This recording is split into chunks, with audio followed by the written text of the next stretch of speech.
This is Leonard Fournette, and he is knocked down from the side, right at the line of scrimmage.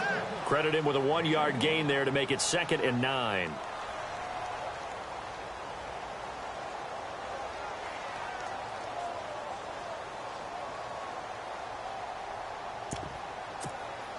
And after the play on the ground, that brings up 2nd down here.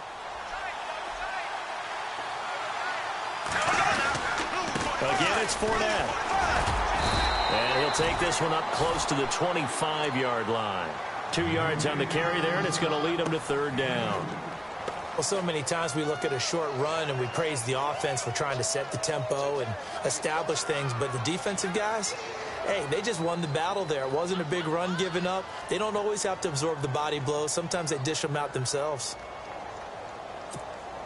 This defense looking for an early stop. This is 3rd down and 6.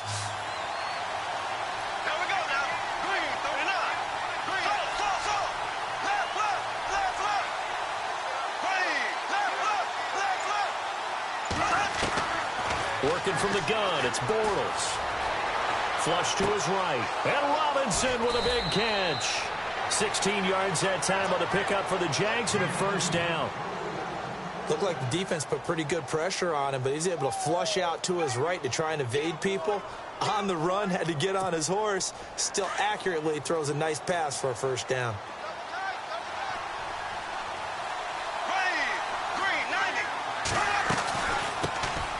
They'll run it now out of the gun. And his first carry, he loses the football. And the Seahawks have picked it up. And they have possession, and they have it at the 38-yard line. Well, he's not the starter coming in, getting his first carry off the bench. That's not the way to earn more carries. You have to stay in the game, even if you're not on the field, right? Stay mentally sharp, stay ready. And above all, when you get into the game, hold on to the football. Don't let the other team have it. Give them 3 on 1st down. It'll set up a 2nd and 7. Not much happening there on 1st down. I thought there might have been a hole for a split second. Yeah, but it dried up pretty quickly, didn't it? Closed fast.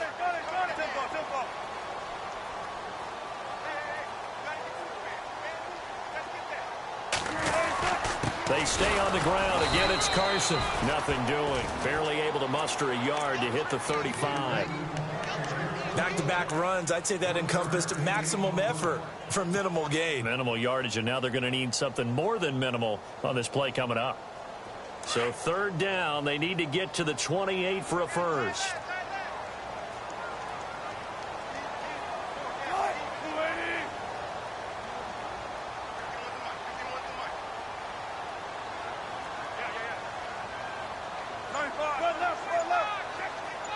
They'll send a receiver in motion to the left. And he works it to the 30-yard line here, right at the 30. It'll be a gain of 4, but it won't be enough. It leaves them with a 4th down now. Now, that was a big-time play by the defense. They as well knew where the 1st down line was, and they didn't let them get anywhere near it. And this one is right down the middle. And the Seahawks grab a 3-0 lead. So they recover the fumble but could not take advantage of the short field. They do get 3. And no one ever turns down 3 points going up on the board, but the offense will go to the sidelines wondering what if, while the defense on the other side, they'll celebrate holding them to just a field goal after giving up such bad field position. That'll be taken in the end zone. And he probably should have stayed in the end zone as he'll muster a return up to only the 14-yard line. Well, conventional football 101, tells us if you don't get it back to the 20-yard line on a kickoff return, that's a disappointment. But some of these team special teams coaches, with approval by the head coach, they give them full authority to go ahead and bring it out and try to be aggressive, almost what we call the green light, red light theory. Green light means go, red light means stop. Looks like he had green on that play.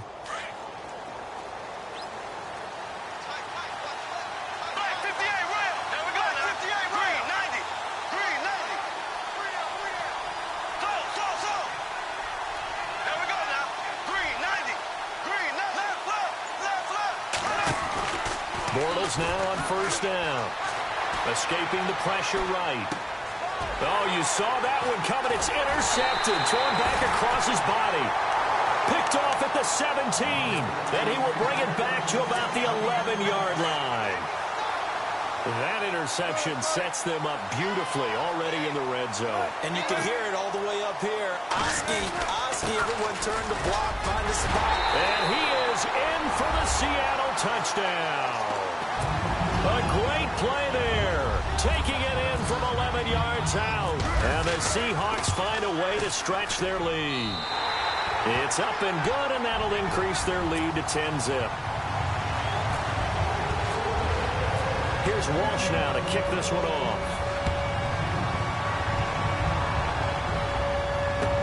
That's fielded in the end zone. And he'll get across the 20 before he's brought down at about the 23-yard line. Here comes the Jaguars offense as they get set here. And job one here, Charles, just keep possession of the football. 2 drives, 2 turnovers to this point. You're exactly right, Doctor. Hippocratic oath. First, do no harm. And right now, they're harming themselves on offense. I like that. No one is mistaking me for a doctor, though. But thank you, Dr. Davis. He'll set up the screen to Fournette. And he's able to get out to the 32, brought down there. A good first down call as the screen play gets him 9.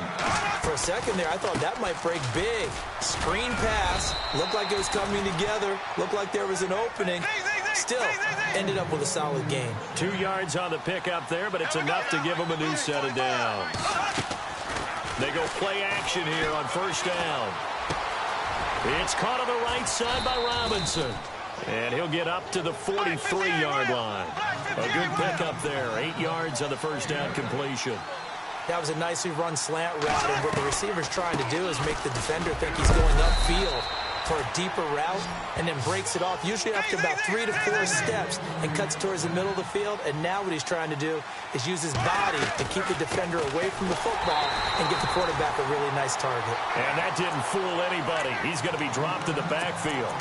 It's a loss of 2 there, bringing up second down.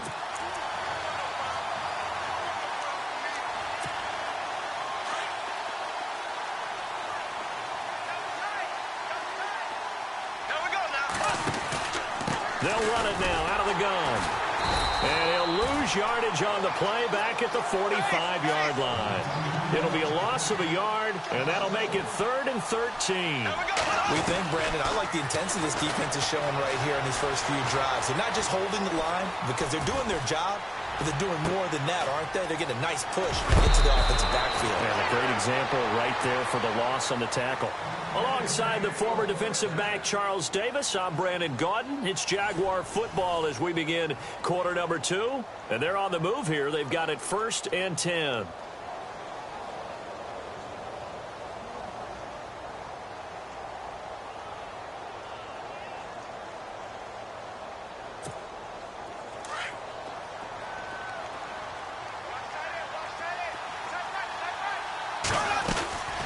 They'll run it now out of the gun.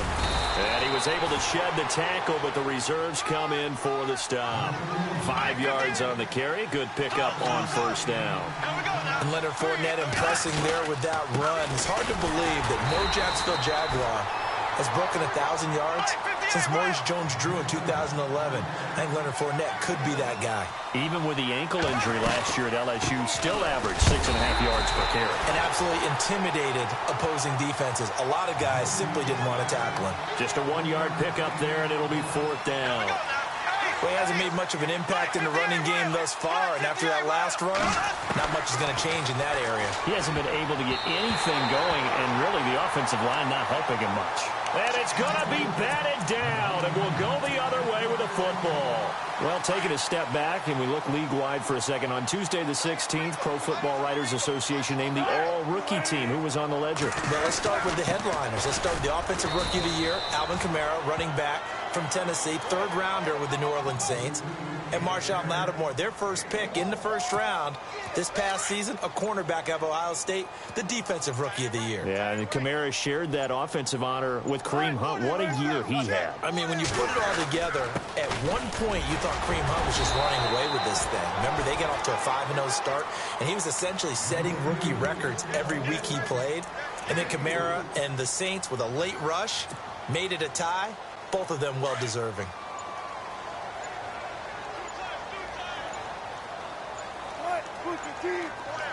The slot man in motion right. Now a handoff looking right. And he went nowhere. He'll lose yardage back to the 29. And now the Jags defense deciding to call a timeout. They'll have 2 remaining as we step aside here in this second quarter.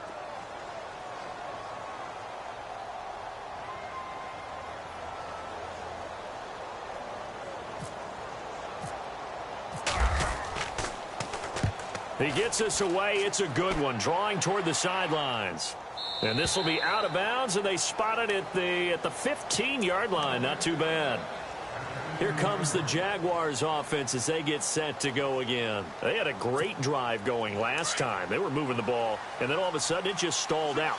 So we'll see what they can do here, Charles. And it's always easy to second guess when you don't get it on a 4th down try. But they had to like the feeling that they had going on offense. They want to continue to see if they can capture that again on this drive and maybe get in the same position. Yeah, and that's, I mean, like I said, they were moving the football. It's not like they went 4 and out, so I don't think it's a deal where the offense doesn't have confidence. No, I agree with you totally on that one. If anything, they may have gained more confidence. Okay, they stopped us once. That's all right. Let's keep moving it. Make them do it again. Give them 7 there on the tuck and run, and they're in better shape now for 3rd.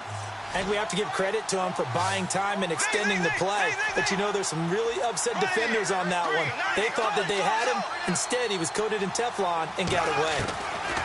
Bortles going to try and throw on 3rd down. And he's got the first as they'll bring him down at the 28-yard line. Give him 7 on the tuck and run, and it'll get him a new set of downs.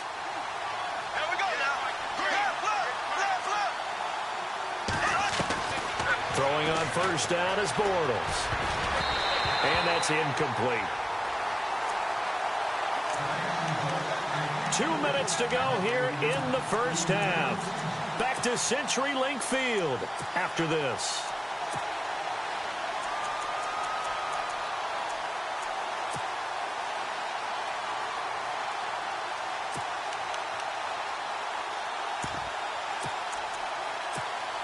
So the incomplete pass brings up 2nd down.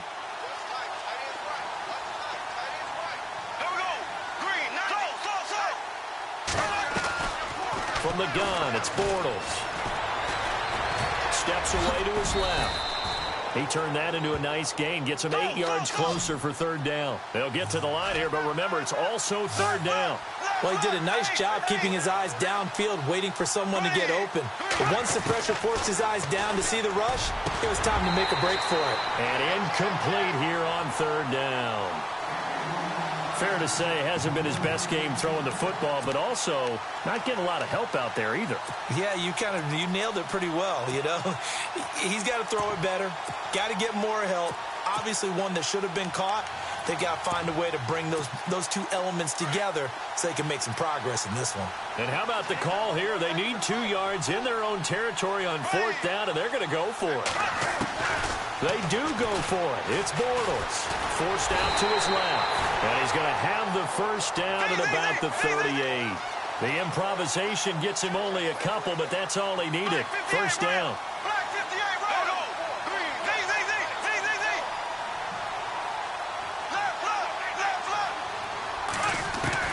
On 1st and 10, here's Bortles, eluding the pressure right.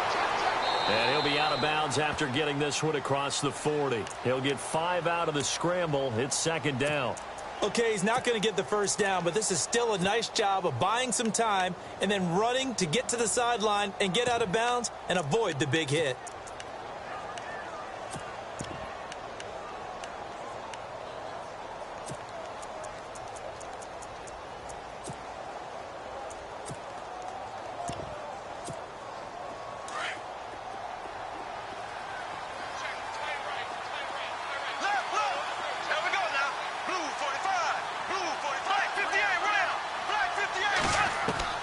Bortles to throw on 2nd down. He'll check this one off to Fournette. And he'll get it out to midfield. Looks like, yeah, they'll spot it right at midfield at the 50. It's a 7-yard gain there, and it's good enough to move the chains.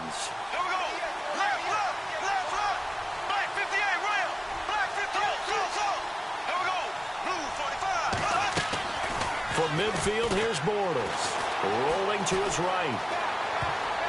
Looking right sideline, but it's incomplete. Allen Robinson, the intended receiver. That'll bring up second down. I tell you, Brandon, this defense is playing with some confidence. Haven't allowed a point yet. Flying to the football. I'm telling you, it's almost 11 to the ball on every snap. Another nice job there to force an incompletion.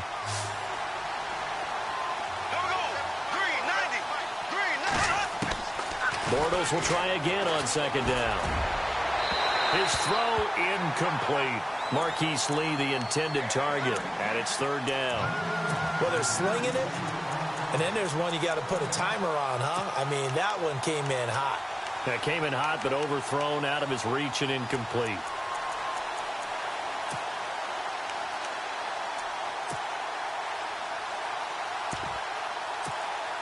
The Jaguars on third down. They've converted 3 out of 5 thus far. This is 3rd and 10. From the midfield stripe, they'll look to throw.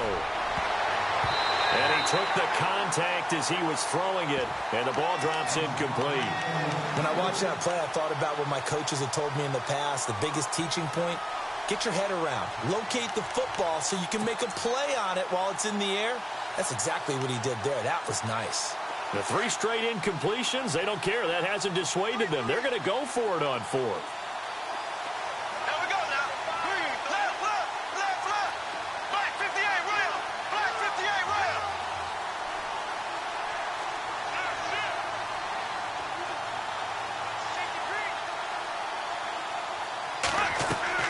They'll go for it. It's Bortles.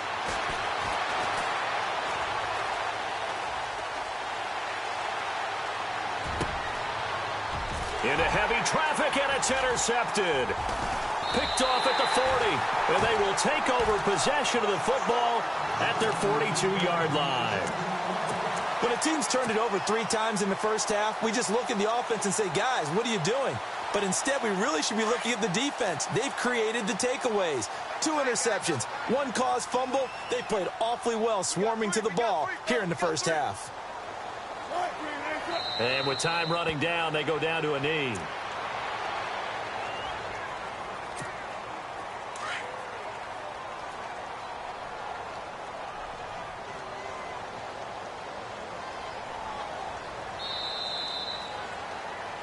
So we've hit intermission. It's halftime. This is the NFL, and it's a presentation of EA Sports. So both teams have their marching orders, and we'll get going again here in quarter number 3. That'll be taken in the end zone. And the decision to bring it out, a good one, as he's up a yard or 2 shy of the 30. The Seahawks offense now, they get ready to head back onto the field. They built a good first half lead. Now they have a chance to add on to it. And what I'm thinking is that the offensive staff spent the entire halftime just working with them on, here's what we think they're going to do to attack us in the second half. Nice first half that we've had, guys, but be prepared for some change-ups. We're going to see them when we kick it off in the second half. See how they handle any adjustments that might be made defensively. So the offense now dealing with a 2nd and 7. They'll need to get the play off quickly. They run again with Carson. And he'll scratch out only about a yard up to the 32. Sometimes with the running game, you've just got to stick with it. Look, it's the 3rd quarter, no time to panic. But that also doesn't mean you just do it the same way you've been doing it the entire ball game. Maybe change up some blocking assignments or run a few different plays, but stay with the overall essence of the running game. They'll run it now out of the gun. And he went backwards. He'll be down at the 30. And a loss of 3 to bring up 4. It's real easy to say this running game needs to be better, but the reality is they've been given little time to actually find a place to run the football. It's almost like the defense is there on the handoff.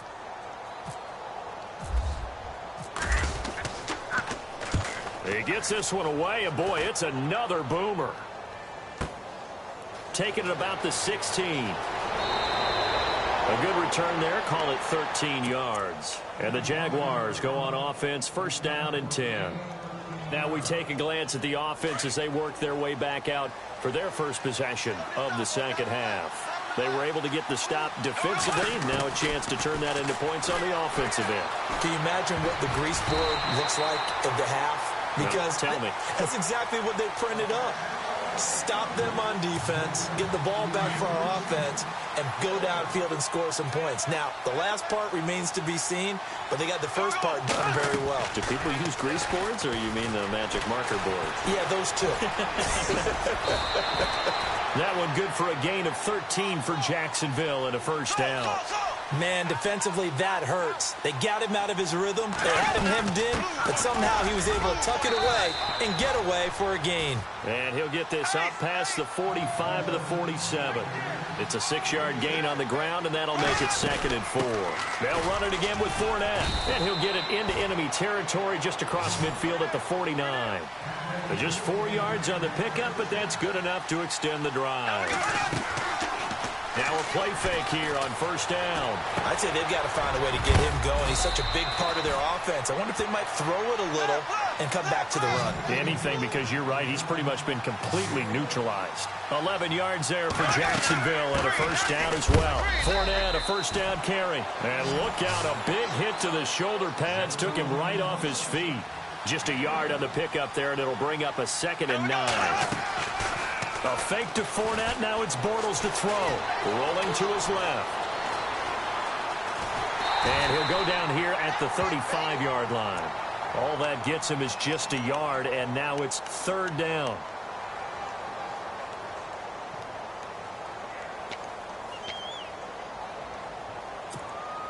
The Jaguars on 3rd down. They've hit it 50%, 3 of 6 to this point. This is 3rd and 8.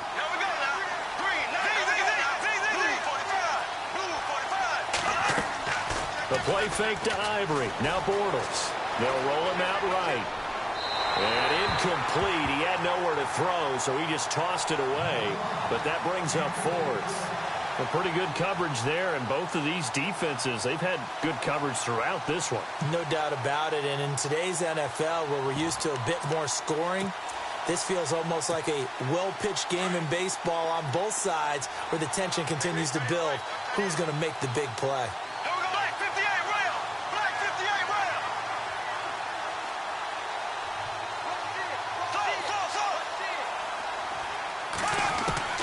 Bortles going to go on 4th down. Flushed out right. And that is going to be...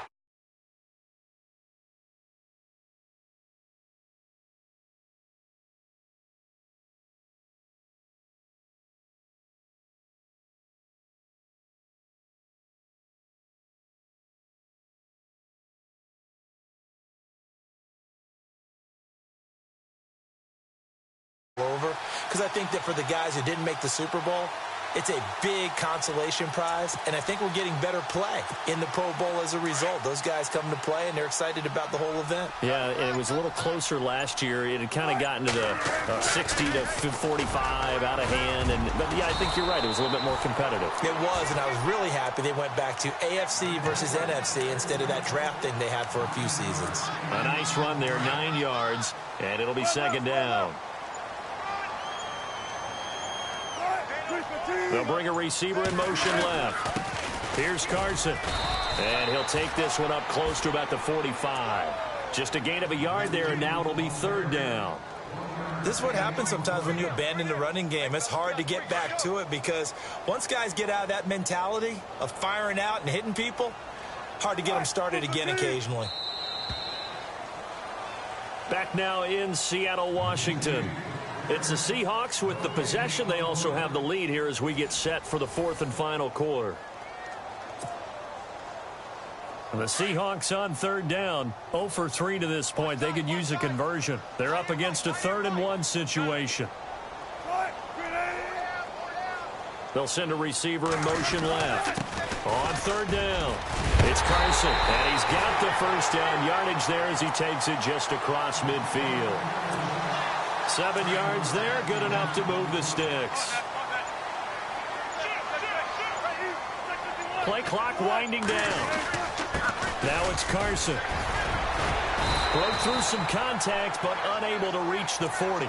8 yards on the pickup, and now they'll have some options on 2nd and short.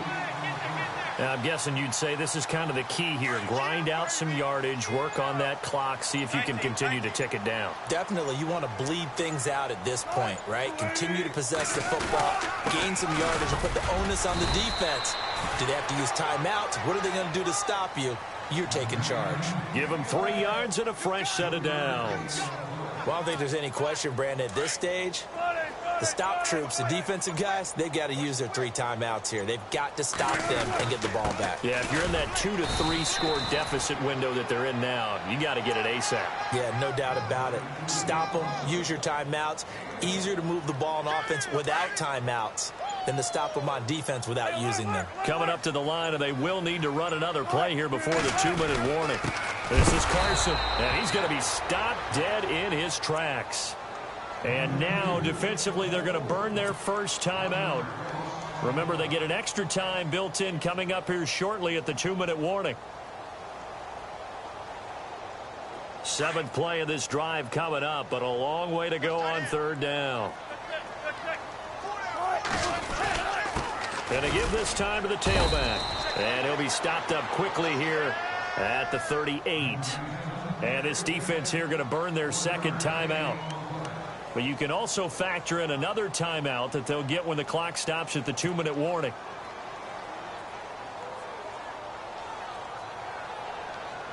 So on 4th down, out trots the kicker in a big spot here. This officially a 55-yard attempt. And he has got it from 55 yards away. That was never in doubt. It's really something. Even when he's hitting these from distance, big-time distance, he manages to put them right down the middle, doesn't he? No doubt about that one. Never a doubt. And this is no extra point. That's 50-plus. And that's the definition of splitting the uprights. Well, the Jaguars getting set to go. And last time they were stopped on 4th down, had a drive stalled out. We'll see how they respond this go-around.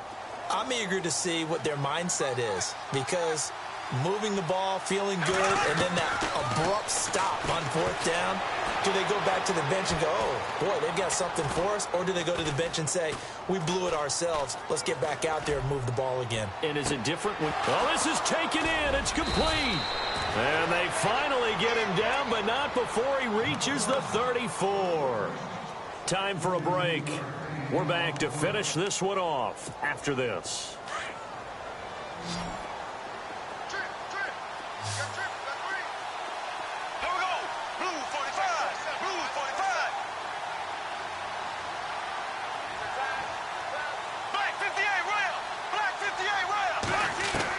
On 1st down, Bortles.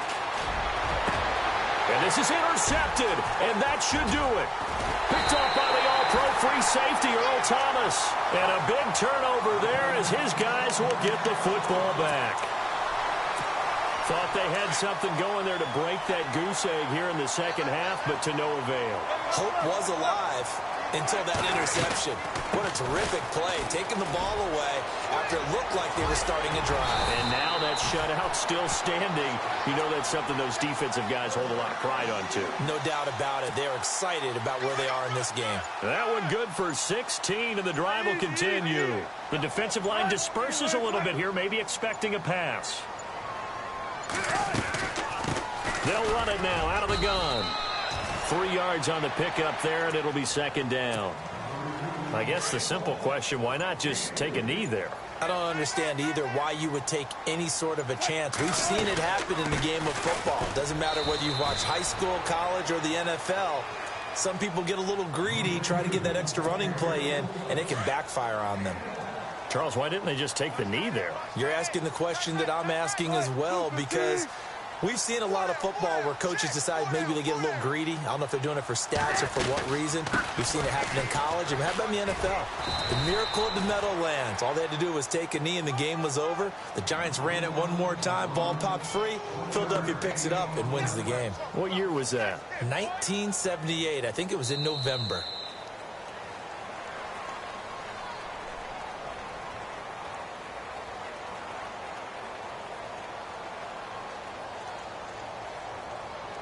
The storyline in this one, Charles, no doubt the number 0. Zilch, nada. A shutout so hard to do in the NFL. It really is, and what an accomplishment, because you feel that not just on the defensive side, but as a full team. There's a lot of pride that goes into shutting out an opponent. And how about that 0 on the scoreboard for them, going along with those zeros in the time column too.